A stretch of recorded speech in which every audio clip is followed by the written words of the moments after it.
कक्षा इंटरमीडिएट के बाद मैं डिप्लोमा करके सिविल इंजीनियरिंग में डिप्लोमा किया और 78, 79, 80 में किया। 80 में मुझे नौकरी भी मिल गई और अपने जनपद जौनपुर में ही मैं जूनियर इंजीनियर बना। 80 से लेकर के 90 तक मैं जूनियर इंजीनियर रहा। 91 में मैं वहीं पर सहायक अभियंता पद होता है जिला पंचायत में, मैं वहाँ पर रहा। 97 में मैं अपर मुख्य अधिकारी भी रहा और 2000 में बसपा पार्टी के समर्थन से मेरी पत्नी श्रीमती प्रभावती पाल जो जिला पंचायत अध्यक्ष जौनपुर रही हैं, उसमें पूरे समाज का सहयोग रहा है। समाज के नाते मुझे टिकट मिला था किसी पाल समाज को लड़ाया है।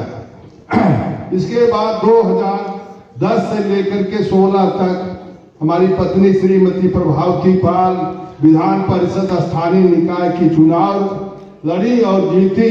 उस समय बहुजन समाज पार्टी की सरकार थी। बहन जी ने टिकट दिया और पूरा जिम्मेदारी से लगाया कि सीट भी निकल गई। 16 तक रही, इसमें पूरे समाज का योगदान रहा है। और हमारे लड़के, एक बड़ी लड़की जो अमेरिका में इंजीनियर है, एक लड़की यहाँ बम्बई में डॉक्टर है, एक लड़के मेरे बड़े जो हैं यही गोरखपुर मंडल में नेशनल हाईवे परियोजना निदेशक एग्जीक्यूटिव इंजीनियर रैंक का पद होता है, उस पर कार्यरत है।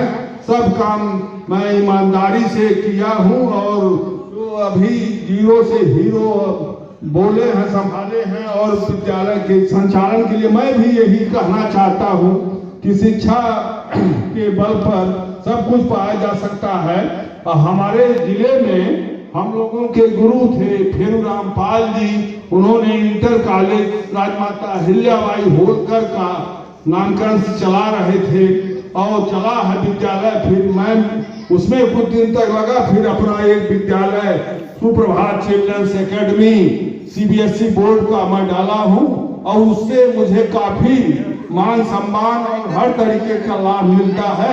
मैं अपने समाज से यही कहना चाहता हूँ कि विद्यालय अगर खोला जाएगा तो सबके काम में आएगा। उससे हमारे समाज का भी, जैसे यादव समाज अगड़ा है तो उस समय सब शिक्षा पर विद्यालय खोले, हम लोग दूसरे धंधे में लपटे। मैं खुद नौकरी करते हुए ईंट भट्ठा 12-13 ईंट भट्ठा चलाया था।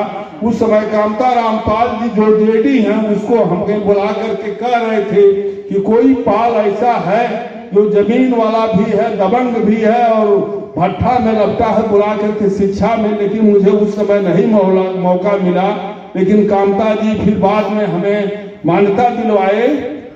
समाज में हर व्यक्ति जब रहता है, जहाँ रहता है, अपने समाज के लिए जरूर काम करता है।